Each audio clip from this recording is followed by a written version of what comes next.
Alright guys, I believe I'm audible to each and every one of you. Okay, so let's start with the current affairs of the third week of September with respect to the Indian economy. So in this lecture, we are going to see the 5 most important economy related topics that are in news in the third week of September. Now the very first topic that is here is Startup India Revolution. Now, in 2016, the government of India had started the Startup India and Stand Up India scheme. Now, first of all, we'll understand what is the difference between Startup India and Stand Up India all about. We'll see why the Startup India revolution is presently in news, and also we will understand the impact of this revolution, at the same time the challenges that are there in front of this revolution, and what does the future hold with respect to this particular revolution. Okay. Next is the annual licensing policy for opium. Now opium, which is of course intoxicant, but still opium is produced, yes, and the private players produce it. However, since it's an intoxicant, it is basically a drug, as a result of which you still need license for growing the opium, and now the government has come up with the annual licensing policy for the cultivation of opium. So we will see what is opium, in which areas it is grown, and why are we still growing if it is a drug. That means there might be some use of this opium, so we will understand what exactly is the use of opium as well. The third thing is with respect to the pink tax. Yes, so the pink tax, we'll understand what is this pink tax concept. Basically here, in some way or the other, you can say that it is discriminatory in nature, specifically towards the female. So we will see what pink tax is and what does the quantum of pink tax exist in the world and in India, and on what goods, so on and so forth. What are the impact of that, and what can be the resolution or solution for the pink tax or against the pink tax. Then we'll move on to a new platform that is being brought by the government of India, that is Bima Sugam. It is basically a unified digital market for insurance. So Bima Sugam, Sugam is a word which actually means ease, means to make something easy. So Bima Sugam is talking about making the insurance actually easier. That is what Bima Sugam is. So we will understand as to who is bringing that out, what are the provisions, what are the components under the Bima Sugam, what impact will it have in the insurance sector. And then the last news is about India's green finance plan. So we will first understand as to what is green finance. We'll understand where does India stand on the green finance debate, and what are the provisions for green finance in India. So let's get started with the very first topic, that is the Startup India Revolution. Now, why this is in news? This is in news because India, you can argue, is doing quite well with respect to the startups. So much so that 11 new startups have joined the Unicorn Club in 2025. 2025 is not yet over, and till now around 11 startups have joined as a unicorn. So first, let's understand what is a unicorn. A unicorn startup is that startup which basically has a valuation of $1 billion or more. So it has a valuation of, $1 billion or more than equal to $1 billion. Now, are we talking about its assets, its profits? No, it is the valuation. Now, what is a valuation? Valuation is basically, if you would want to sell that company right now, you are going to sell it at more than $1 billion at the moment. So any startup which has reached a valuation of $1 billion or more is basically classified as a unicorn, and 11 new unicorns have entered in 2025 from India. Now, this is basically telling us that the Startup India scheme or the initiative that is there, it has created a robust ecosystem. It started in 2016. It has been 9 years, and tens of startups have been added as a unicorn in this year. So far, there have been total 11 unicorns. The year is not over, so you can probably have more. Now, one question when I was talking about the topic, I did mention what is the difference between Startup India and Stand Up India. That is very important because question based on that can also be asked in prelims. So here we are saying Startup India. What about Stand Up India? What was the Stand Up India?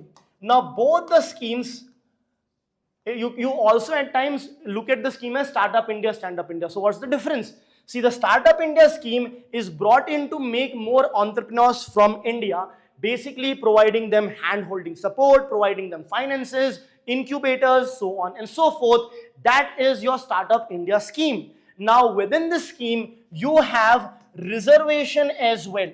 Yes, you have certain you can call about provisions, or you can say the beneficiaries that are reserved, certain categories which are reserved. So you have reservation for SCs, STs as well as women. Now this provision comes under the Stand Up India scheme. So under the Stand Up India scheme, the reservation is provided for SC, ST and women, and these SC, ST and women reservation up to 33% which is there, they will be provided the benefit of Startup India scheme. So that is the difference between Startup India, Stand Up India, interchangeable use, or they are used together as well. Now, what was the reason to bring this Startup India, Stand Up India? In order to convert the job seekers into job providers. See, someone who is not having a job is looking for a job, but if you provide them cheap and timely credit, if you provide them hand-holding incubators, they can create their own startups and own business, and instead of just seeking the jobs, in the future they will be the ones who will be providing the jobs. So it solves the problem of unemployment of the present generation, of the present people who are seeking employment, as well as tries to address the problem in the future as well, because then these people will start creating more and more jobs. I hope that's clear. So this is what the principle is, and of course what benefit is provided is funding is provided. Simplified compliance, the compliance for the startups will be simpler. They would not be put under huge amount of rules and regulation and rigidity. So that is another benefit. Also, certain tax benefits will also be provided to them. The taxes, etc. would be less on them. The cesses that are charged additionally on the tax, all those things will be avoided on them, so that they can do their business more and more easily. I hope that's clear. Now, what all constituents are present in this Startup India is what we will see. First is the Startup India seed fund scheme. So what is a seed fund? At the, you sow the seed for the crop or the plant to grow or the tree to grow. So the very first stage for growing a plant is to sow the seed. So at the very initial stage, when you need the funding to just sow the seed, nothing has happened, operations have not started, revenue has not started coming up, it is just in the ideational stage that you want to start. You have an idea, you want to convert it into a product, you need some amount of seed investment. So Startup India Seed Fund Scheme provides seed investment at the very initial stage, at the ideational stage itself. Then once your idea is converted into a prototype, into a product, into goods and services, then you would not then want to produce more and more, expand your production, so on and so forth. At that time, you will again need credit. And at that time, the credit guarantee scheme for startups will be there, in which you will be getting collateral-free loan. Means loans for which you don't have to mortgage your house, for which you don't have to mortgage your assets, you don't have to mortgage anything whatsoever. It will be provided as a non-collateral loan to you. And then the third thing is startup intellectual property protection.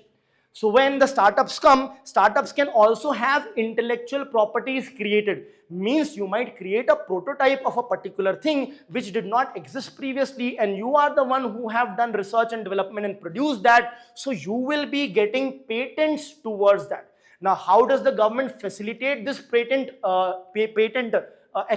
acquisition? They do that by ensuring that it is easier for you to file for patents. The fees charged to you will be lesser. Does that mean the patent charges are more? See, as far as the government of India is concerned, the charges are within few thousands only. At times it's just registration charges 1600, 2000, 3000 rupees. But it's not the charges. Once you register for the patent or file for the patent, then you will have to document the patent. You have to completely legally give up the document as to what you have produced, what are the things that are involved. So you will have to give it to some legal authority, some organization to draft that patent to you, and that drafting can cost you a lot, from 25 to 75,000 or even in lakhs.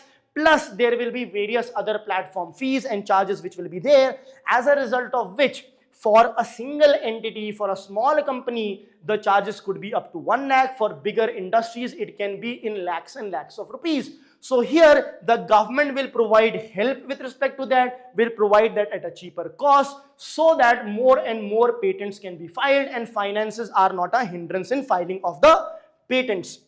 So these are the things that are involved, in addition to, of course, the tax benefits, the incubators, so on and so forth.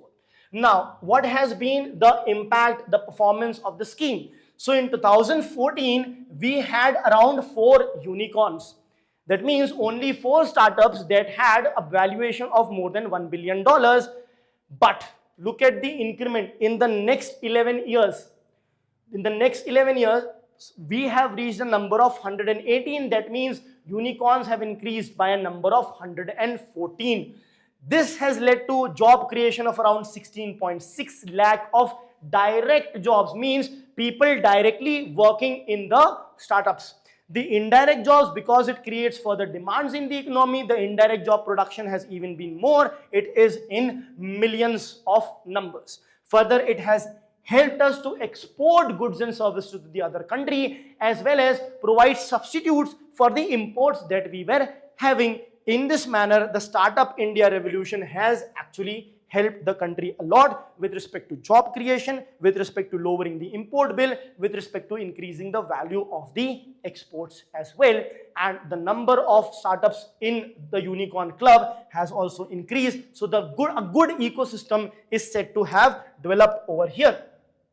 Now, if you look at the gender side of it as well, because we had specific reservation as well, so you have around you see women empowerment, because you have around over 73,000 plus startups with at least 1 women director. Now, from where do you get the data? When you are becoming a director of a startup of a company, you have to register yourself. If you are registered as a private limited company, you will be registering in with the Ministry of Corporate, with Ministry of Consumer, or let's say Ministry of Corporate and Industry, sorry. And if you are registering as an MSME, depends on how you want your company to be registered. So a startup can also be registered in a different manner. The registration details will be there with the government, as a result of which the government will have the data. So over 73,000 startups are the startups which has at least 1 woman as the director. Now, India's position worldwide is 3rd largest startup ecosystem globally. That means the number of startups that India has is the 3rd largest. So all this is actually quite good, but there are certain challenges. So what are those as well? The investment has seen a sharp fall over here.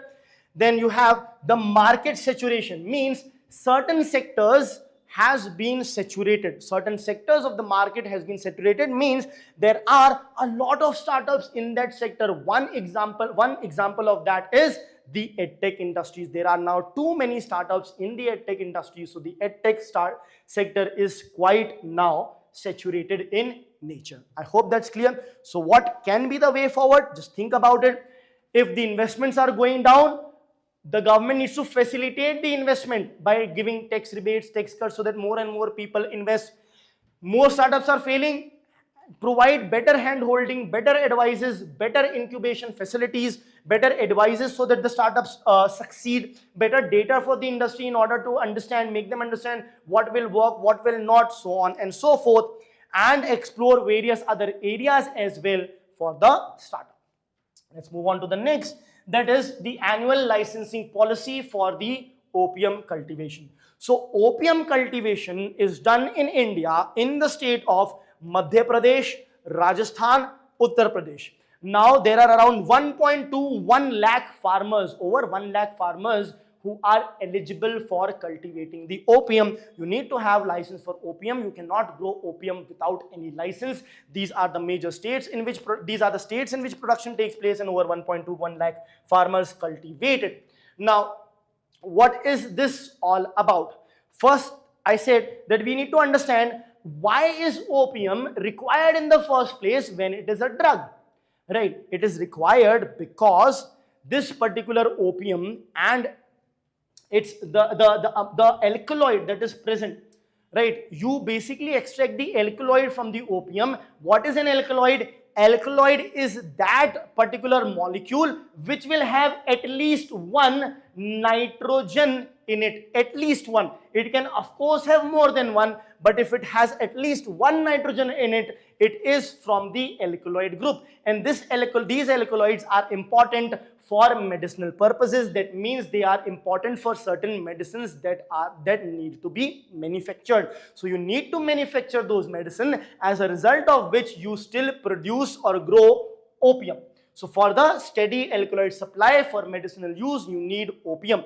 Now, this particular licensing is brought in so that opium is steadily produced, as a result of which alkaloid can be steadily provided, and also the self-reliance on production can happen. Self-reliance means the production should be enough so that India is self-reliant. That means we don't have to procure alkaloid from outside the country. Of course, and this is going to also incentivize the farmers to grow opium and to sell it to the government of India itself, and not to siphon it off, which will lead to illicit drug trade. Okay? So for that you have the licensing processes. So it comes under harmful substances for which the toxics or the harmful substances for which license is still required in India. Now, some important things for your prelims, especially the scientific name, Papaver somniferum L is what it is called. Now, under that opium which you saw, this is the opium plant basically. I think you saw it here as well. You have the opium plant. Now you see certain liquids that are coming out of it, the white liquids. This is basically the opium gum. This is basically the opium gum, and this opium gum is going to contain the alkaloid. It is going to contain morphine, codeine and thebaine. Now what are these? These morphine, if you talk about morphine, morphine is also used for medicinal purposes. So this has medicinal value to itself. Now it's used as morphine is basically one of the most prevalent you can say painkillers, used a lot in USA as well. The people, USA people, they have a lot of painkillers to subside their pain, which every time may not be the right thing unless and until you are having actually an excruciating pain. Anyway, back to the subject. It is used for painkillers, cough suppressors. You have anti-spasmodies as well. So you have spasms in the back, which is also very painful. So it provides solution to that as well. So it is also cultivated as edible seeds and seed oil as well. Okay? So these are its uses. You should know for your prelims paper. Now next, what are the favorable conditions? This is also quite important for your prelims, the geographical perspective of it. It is grown generally in the temperate and subtropical winters. It needs well-drained, fertile, loamy soil. pH is 7. So pH below 7 is acidic in nature, pH above 7 is basic in nature. So this is very close to the neutral soil pH that you need. It is also, remember, sensitive to frost and excess rain. So if there is frost or excess rain, the crop will not provide you good amount of yield. Right? Now, a very important thing about opioid, which can probably be one of the statements in your question, India is the only country which has been allowed by the United Nations. We have been allowed by the United Nations to produce opium. So that is a thing of pride. This is also a fact that you should remember. Why it is a thing of pride? The trust. The trust is there that when India is producing, India will take care of its production, distribution and consumption that is done for the medicinal purposes only. However, there might still be illicit trade, but yes, one thing fact remains that United Nations, as per United Nations allowance, India is the only country in the world that is allowed to produce gum opium.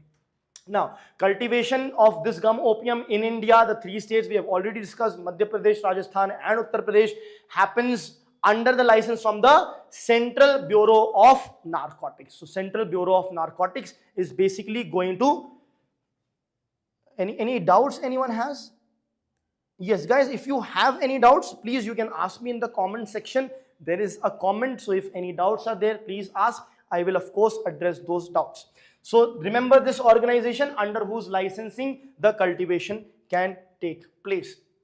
Now, next topic, the pink tax. So let us understand what this pink tax is.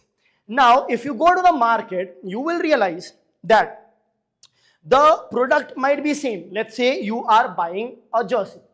So there is a similar jersey of probably the similar brand, right? Similar, you can say similar size, so the amount of cloth will also be same, and that's in the men's section. And a similar jersey of the similar brand of the similar size is there in the female section as well. What will happen is the jersey in the female section will be priced at a higher amount than the jersey in the male section. That means what? That means for the same product or similar product, women are asked to pay, are required to pay, or the women products of the same type is basically charged at a higher amount. So the higher amount that the females, not necessarily the female, even males can buy it for the females. For example, you buy it for your mother, your sister, your friend, your spouse, so on and so forth. So ultimately, this extra money is being paid on the goods and services that are consumed by female, right? So that additional money that you are paying for the product to be a female product, even though it is exactly the same as the male product, that additional amount is acting as a tax on us. And since it is on gendered product for the female gender alone, it is now classified as pink tax. So here you can see a bit about a bit of stereotyping, wherein pink color is people associate with the female gender. So if the female gender is being taxed more, you are calling it a pink tax. So this is also a concept of stereotyping, but yes, in the economic terms, we are calling it pink tax. So pink tax is basically also, it is, remember, it is a brand, it is a marketing strategy also. We'll understand why. So this is what pink tax is, wherein women will be paying, not women, basically the women product will be charged at a higher amount than a similar male product, is nothing but the pink tax. Now this is a marketing strategy wherein you are doing gender branding, that it is specifically for women. You look at Horlicks, women Horlicks.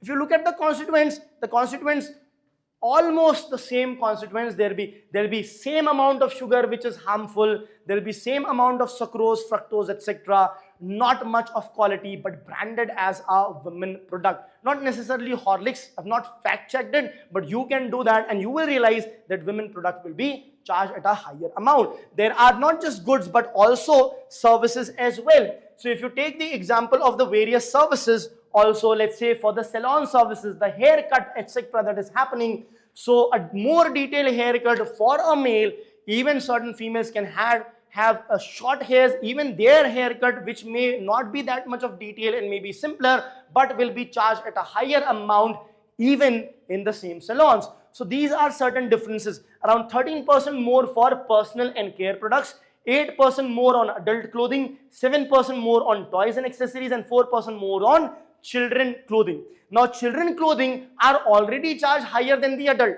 and within that also the female child clothing is higher than the male child clothing. So this is what the pink tax is. Now what does it do? It puts more burden on the people, specifically the female, because they would be paying that because it is the product related to them. Not to say that others cannot pay, but majorly this will be the impact on the female. It will widen the gender wealth gap because both the people are earning 1 lakh rupees. This person is paying only 50,000. Women is required to pay 60,000. So less amount of money in their hand will lead to widening of the gender wealth gap. It further reinforces the gender inequality, and this is the invisible discrimination that is there. Invisible means it is just not explicit enough. We are not, getting more aware of it. But after this lecture, after this becomes prevalent, because right now it is in news, people will get more and more aware about this. I hope that's clear. Now, with respect to India, are there any provisions to address this particular thing? As such, there is no specific law that prohibits pink tax. There is no specific law. However, you can do certain things which we will see. What you can do is, you can probably raise an issue in the consumer complaint forum, because you need to have fair trade practices. Everything else remaining same, you cannot charge me more. That is discrimination. So you can raise a concern over there. You can raise a concern in your local, to your local MLAs, to your local MLAs, MPs, etc., to the government. You can put pressure on the industry in order to ensure, you can file complaints, so that when it starts as a movement against the pink tax, then the government or the industries who are doing this against the women will be then forced or nudged to take certain action to bring these pink tax down. I hope that's clear. There are certain surveys that have seen noticeable price variations in India as well. That means in India also there is presence of pink tax. Okay? I hope that's clear. Now, of course, I have told you certain actions that could be taken. So we need to ensure that gender-based pricing is basically completely stopped. So how to do that? We will have to be putting pressure on the industries. The negotiation skills, etc., are there. They say that maybe if you are more accommodative or you are easily convinced, you might be charged more, but with more and more awareness, the ease of convincibility will go down, and then if the voices are again then raised, the pink tax can probably come down. I hope that's clear. Now moving ahead to the next topic, that is the Bima Sugam. Now what is this Bima Sugam? Sugam, as I said, means ease. Ease of doing a particular thing is what Sugam means. So Bima Sugam, it is a unified digital marketplace for insurance.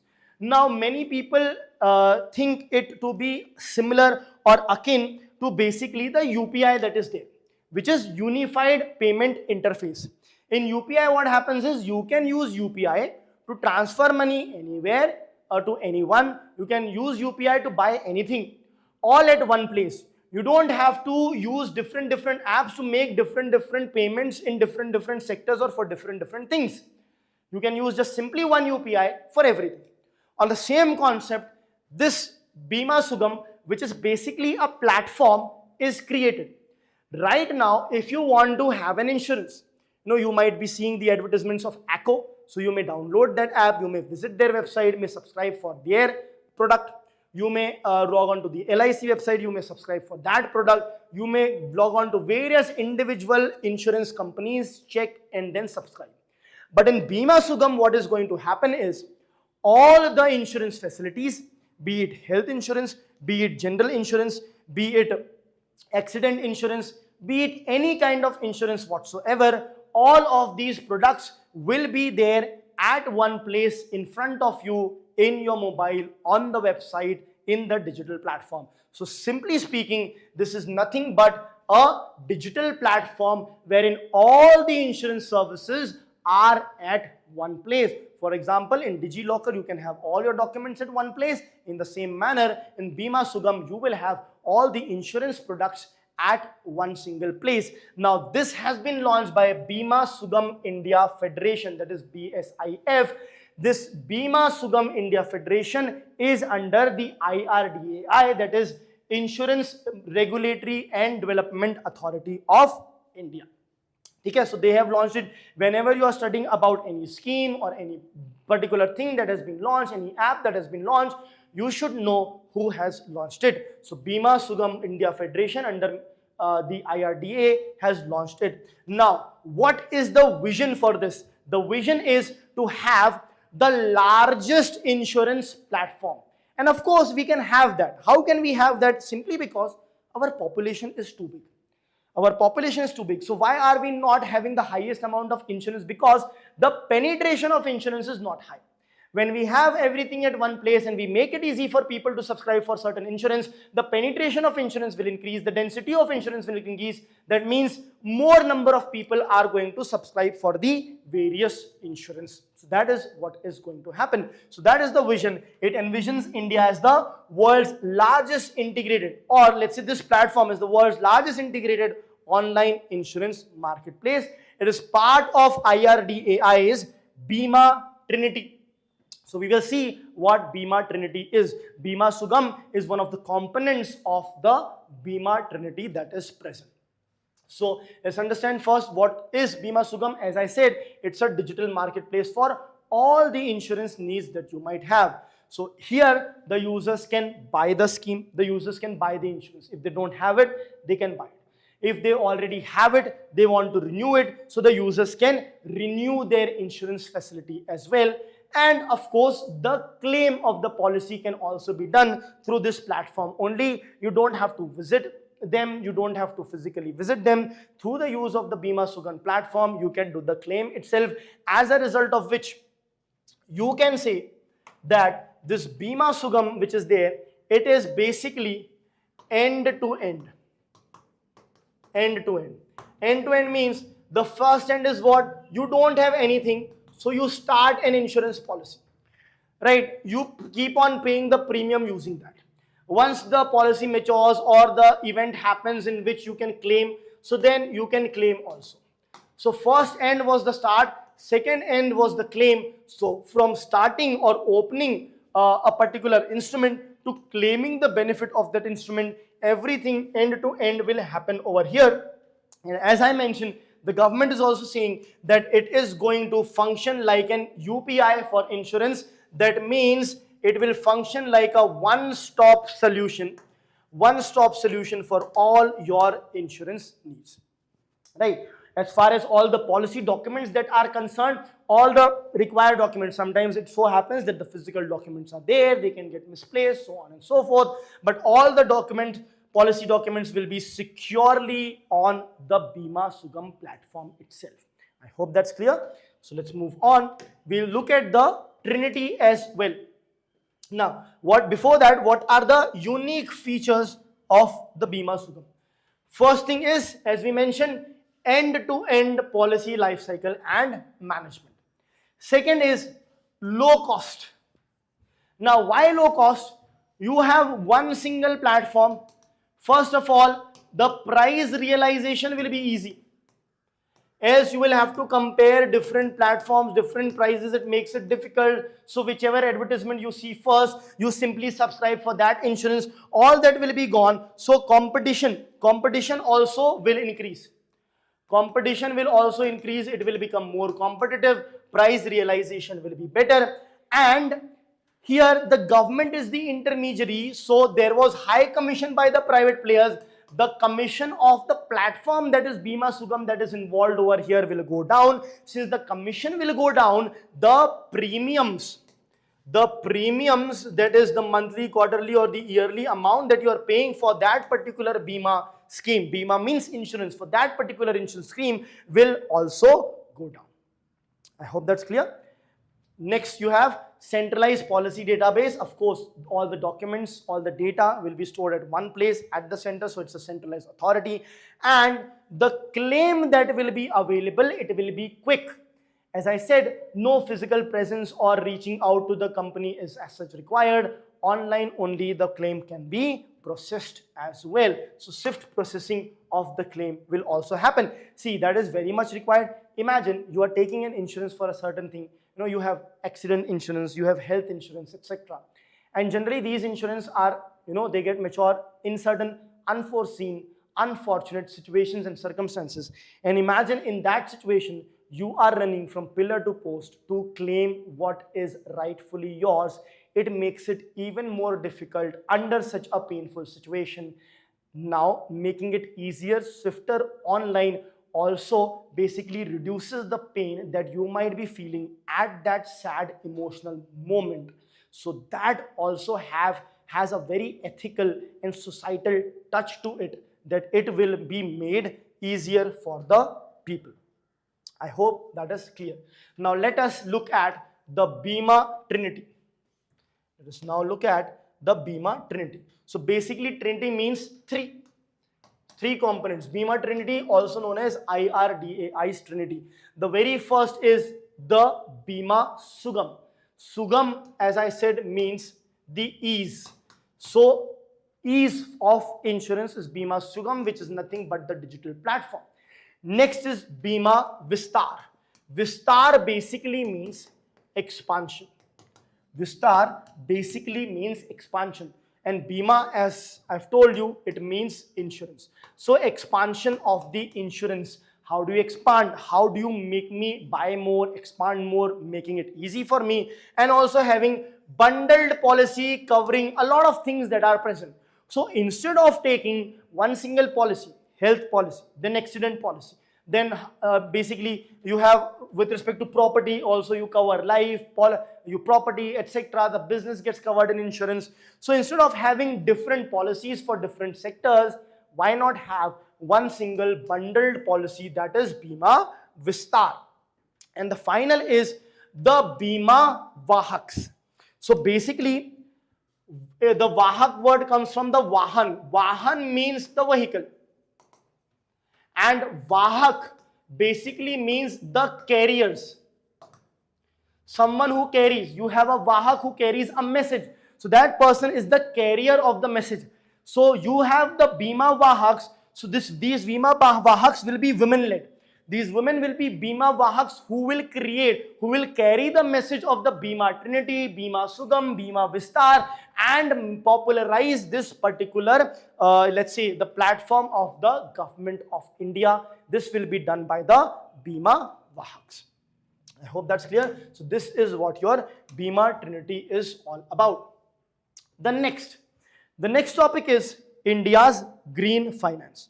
So first of all, the question is, what is green finance? India's green finance. So finance basically, or India's green finance plan, finance basically is about money, or you can say about the credit. So that is what finance is all about. It is about the money or the credit asset. I hope that's clear. Now we are talking about green finance. Green finance means in the field of sustainable, for example, sustainable development, for example, environmental sustainability, or environmental, you can say environmental conservation.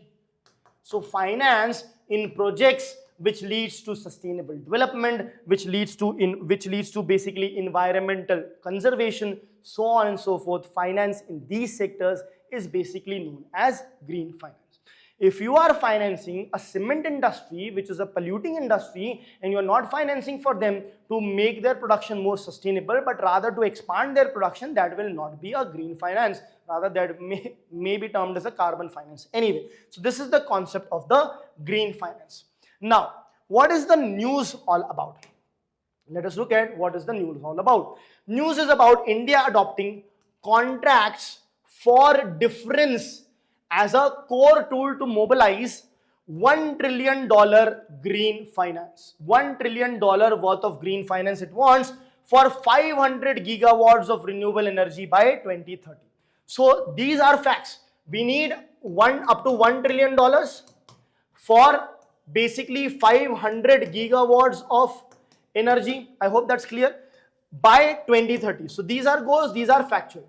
But one thing here is conceptual, is contracts for difference.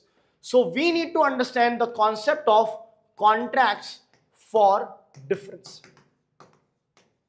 Now this is a very interesting concept.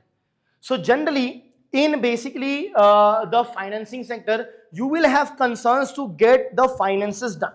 You will have issues with respect to getting the finances for a particular thing. So you need to attract the investors to make investment in the particular sector. This sector is the green sector. So how do you attract these investors to invest more and more money? That attraction will be done by the help of contract for difference. So we'll see what that contract for difference is all about. Also, part of India's larger Paris Agreement is commitment for net zero carbon emission by 2070. So before we go on to contracts for difference, one concept of net zero carbon emission. So what is this net zero carbon emission? Net zero is not equal to zero. That means carbon emission will be there. Carbon emission will be there, but whatever carbon you are emitting, that much of carbon you will reduce from the planet. One way to do that is sequestration, carbon sequestration, carbon capture and sequestration. So you are, let's say, liberating 100 million tons of carbon. So you will sequester 100 million tons of carbon, for example. So this is basically net carbon emission. That does not mean it's zero carbon emission. Whatever carbon you are emitting, you are going to sequester, you are going to reduce that much amount from the rest of the world, including your own country. That is the concept of net carbon zero. The plan is by 2030. That's clear. Now let us understand the concept of contract for difference. So imagine that you want to make investment. All right, you want to make investment in the green field, or let's say in the green finance. Now when you want to make investment in the green finance, you are scared with respect to the returns that you will get, right? So basically what happens is, you are a private entity, right? And you are thinking that you may get only 10 lakh rupees as return. Just an example, this is a random number. You, for example, are thinking you will get only 10 lakh rupees as return. But the government wants you to invest, and the government will have its own calculation. And the government thinks that no, there will be around 20 lakh worth of return. Right? Now what happens is, you are pessimistic because your money is involved. Government is probably optimistic because they want your money to get involved. Possible? Right? So now what to do? So the government will come up with the concept of contract for difference. That means the contract between you and the government will be the contract for difference. That means what? The government is saying you will earn 20 lakh. You are saying you will earn 10 lakh only. Now, so this was the scenario. Let's say, for example, if you end up earning 10 lakh rupees, which is 10 lakh less than what the government said. So the difference between this amount and this amount, which is 10 lakh rupees, will be paid by the government to you. Is that clear? Will be paid by the government to you. That means this is as good as an assurance of profit by the government to you. So it reduces your risk. It motivates you, it attracts you to invest your money in the green finance. I hope that's clear. Now, there can be another scenario. In the other scenario, it is quite possible that the private sector ends up making 30 lakhs of profits. In this scenario, the difference between this 30 lakh and this 20 lakh, what is the difference? Again, the difference is of 10 lakh, but here the private sector has earned more than what the government assured. So in this case, the 10 lakh rupees will now has to be given by the private sector to the government sector. Meaning, it means that if the private sector earns less than what the government assured, the government will give the difference. But if the private sector earns more than what the government has assured, the private sector will pay back to the government. Of course, it may reduce your profit if you have made more profit, but what it does is, it completely removes the risk that is there, because if you are making less profit, the government is basically paying back the money, paying the difference to you. And remember that in business, a major role is played by risk. Imagine if all of us were given an assurity that you will definitely make the profit. If you don't make the profit, whatever profit was decided, let's say 20% of profit, we will provide you with that profit. Then what will happen? You know what? I will also go and start my own business right away, right? But that is not the concept in every sector. In green finance, the government is bringing this contract for difference. I hope that's absolutely clear. So this is the concept of contract of for difference. Okay, this is the technical definition kind of a thing, but I hope the concept is clear. The PPT is shared with all of you in the group, so please refer to that. Now, I hope the concept is clear, in which what was happening is government has given an assured amount. Now, if you are earning less than the assured amount, the government transfers it to the private sector. If the private sector is earning more, then the private sector has to transfer the money to the government. I hope the contract for difference is absolutely clear. Right? So, let's move on to, this is again, now let's move on to the impact, or let's say the challenges that might be there, or what is the present situation of this. So, this is basically a practice that is globally used in various countries. Predominantly in Europe, this practice is used. The benefit is, of course, it will encourage the private investment. Why will it encourage the private investment? Because, tell me the reason. Why will it encourage the private investment? Because the risks are going to decrease as it de-risks the projects. It de-risks the projects, right? As a result of which the risk goes down, the investors will be more interested in investing the money. I hope that's clear. Now, what are the basics of green finance? So, of course, the financial services, as I said, that promote environmental sustainability, environmental conservation, sustainable development, etc., are nothing but the green finance. Examples would be renewable energy, clean transportation, waste management, green hydrogen projects. The green projects that are there are all basically the green finance. Finance in those sectors will be basically green finance. India's need is about $2.5 trillion by 2030 and $10 trillion by 2070. These things could be revised because 2070 is quite far away. So by that time, inflation, this, that, so you might revise it at that time. I hope that's clear. So what are the challenges in this particular sector? The first challenge is the cost of capital in India. Interest rates are high. Interest rates in the developed world, in the Western world, in European and in USA, for example, also interest rates are less. The repo rate, which we call about here, the rate at which the RBI gives money for short-term purposes, right, to the scheduled commercial bank is higher than the rate that is charged by the federal bank in USA. So because of that, all the instruments, all the debt instruments become higher in interest rate. So that is one issue. Second, lack of deep domestic green bond markets. The green bond market is not that mature in India. It is not that deep. The penetration is not much. Currency risks are also there when you have external commercial borrowing. Currency rate fluctuation risks will also be there.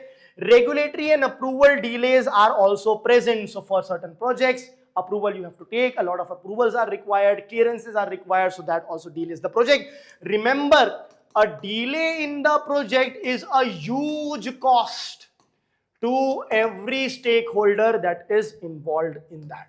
I hope that is absolutely clear. One more challenge is the greenwashing. Now the article does not talk about this, but since we are doing it, it is important to understand what is greenwashing. So in greenwashing, what happens is the countries basically, yes, or the comment section, I'll get back to you, please wait. Let's understand the greenwashing concept. There will be certain companies, what they will do is, they will basically project themselves to be green. You know, just by this picture you can understand. They will project themselves to be green. But if you uncover the truth, you will realize that they are polluting a lot. Yes. So they will project themselves to be green and underneath they will be polluting a lot. So projecting as a green project, a green company, they may get funds at a cheaper rate. They will acquire more and more funds, more and more help from the government. But beneath it, they would be polluting a lot. So they are basically brainwashing our mind in believing them to be a green company, whereas they are not in real. This concept is known as greenwashing. I hope that is absolutely clear. So this is the concept of greenwashing. Probably that can also be asked. If you look at the green finance mechanism that are present in India, there are few mechanisms. One of them is National Clean Energy and Environment Fund. This is funded by the coal cess. What is the coal cess? When you buy coal, there will be a cess, which is a tax on tax. So that money is collected and put in this fund, which will be used only for clean energy purposes. Then you have Indian Renewable Energy Development Agency. This provides concessional loan for green development. Then you have the priority sector lending. RBI mandates the banks to give loans in the green projects, and the green projects are under priority sector lending. So the banks have to mandatorily give loans up to a certain percentage in priority sector. Then you have green, social and sustainable bonds as well. These are those bonds that invest in only those companies that are green, social and sustainable. Carbon markets and credits are there. For example, if you're doing a process which reduces the carbon emission in the atmosphere, you earn carbon credits. This carbon credits you can trade with the other companies who have polluted more. So they can buy it from you. It can become a business for you as well. So you can earn profit from them. And then you have various crowdfunding platforms as well, wherein people can fund the various green projects as well. I hope that's clear. Now these were the 5 different topics that we have seen. Now guys, please let's solve some of the questions based on the topics that we have seen. Apologies for this change of slide. Let's come back to the question. Now before we move on to the question, let's look at the chat.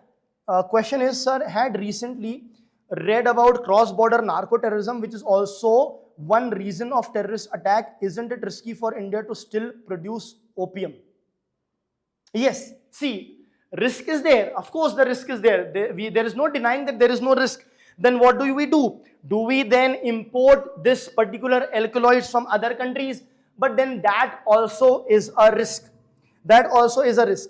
And also what happens is, illicitly it can still be grown. So illicitly it can still be grown. I will give an analogy with respect to the gambling. Now, if you are gambling, you know, different states have different laws. In certain states, gambling is illegal. You cannot gamble. Certain things are completely illegal, but illicitly it is still happening. For example, liquor ban. In Bihar, in Gujarat, the liquor is banned, but still illicitly it is being produced. And since it is being produced illicitly, what is happening is, illicit liquor is leading to deaths also. The revenue is also not accruing to the people. There are other people who are benefiting from them. So all the exact same thing is happening without the involvement of the government. Now, if we stop producing opium, there might still be illicit production of opium. So you might as well allow it and try to control as much as possible. That is one thing. But yes, there will be risks. So scrutiny should be high. Every opium should be accounted for. That is one thing. Second, India is anyhow surrounded by the Golden Triangle and the Crescent. You have Afghanistan, Pakistan, etc. over here. You have Myanmar, etc. over here, wherein illicit opium trade is happening. And India also has a porous border with Myanmar, which is now being closed. So drugs are coming. Yes. So that is risk. So we have to take a comprehensive measure. For example, we are closing the border over here. We have to keep our check post properly manned, so on and so forth. It has a lot of benefit, but it is also becoming a major disadvantage. How can this be controlled? So controlling can be, first, you control the immigration, which is coming from the outside. So border patrolling is done, but then porous borders, we have porous border agreement, the permits are there. So all that thing, maybe we have to become more rigid when it comes to the immigration that is happening. And as you see, the government is becoming more and more strict with respect to that. I hope that solves the question. If there is any other question, please ask. Okay, so let's look at the very first question. The very first question, Stand Up India scheme. Stand Up India scheme aims to provide bank loans to SC, ST and women entrepreneurs. I said Start Up India, Stand Up India. I hope that's clear. So in Stand Up India, there was specific reservation for SC, ST and women. So yeah, that is correct. Finance only in the manufacturing sector. Absolutely wrong. It's not only in the manufacturing sector. So since statement 2 is wrong, this is wrong, this is wrong, and this is wrong, the correct answer will be B. But still, let's look at the third option.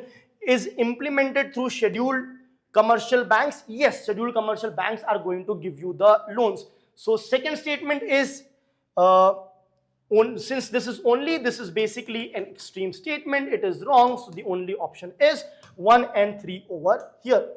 Let's move on to the next.